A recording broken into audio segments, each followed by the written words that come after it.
আসসালামু আলাইকুম ভিউয়ার্স, আশা করি আপনারা সবাই ভালো আছেন এবং আপনাদের শখের কবুতরগুলোও ভালো আছে। তো আল্লাহর রহমতে আমারও টোটাল যা অ্যানিমেল আছে সবগুলো আলহামদুলিল্লাহ সুস্থ সবল আছে এবং এটি আমার চ্যানেলের ফার্স্ট একটা ভিডিও। তো ইনশাআল্লাহ অনেক দিন বেশ কয়েকটা শর্ট ভিডিও ছেড়েছিলাম, এখন বলি যে আপনাদের দেখাই আমরা লফটে কী কী আছে।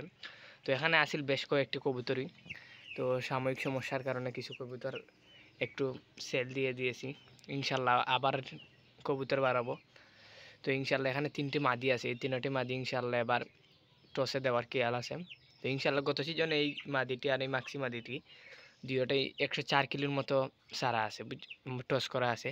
আর এই মাদিটি আবার নতুন একটি মাদি জনসন লাইনে। তো এই মাদিটি আলহামদুলিল্লাহ খুবই অ্যাক্টিভ এবং রয়েছে এবং এই 3টি কবুতর খুব শখের আমার, এই জন্য এই 3টি পিস কবুতর রেখে দিয়েছে। এটা জনসন লাইনের একটা মাদি। তো ইনশাল্লাহ এখন বাকি এনিমেলগুলো আপনাদের দেখাই। তো এখানে আমাদের দুটি আসিল ফাইটার রয়েছে, তো একটা মুরগ একটা মুরগি।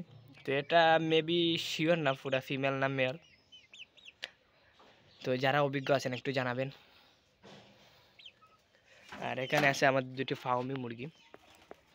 তো আলহামদুলিল্লাহ দুটিও খুব অ্যাক্টিভ আছে। তো একটি মুরগি হালকা একটু ঠান্ডা আছে, তো এটা ইনশাল্লাহ ঠিক হয়ে যাবে অল্প দিনের ভিতরে। আর এখানে আমাদের একটা জালালি মাদি, এই দেখেন। তো ওর সঙ্গে এটি নরও রয়েছে, এই দেখেন এখানে বাচ্চাও ফুটিয়ে দিয়েছে। তো ইনশাল্লাহ এগুলো বাচ্চা ফুটিয়ে দিয়েছে, ইনশাল্লাহ অল্প দিনের ভিতরে এগুলো বড় হয়ে যাবে। তো আমার ভিডিওটা এখানেই শেষ করছি। আসসালামু আলাইকুম।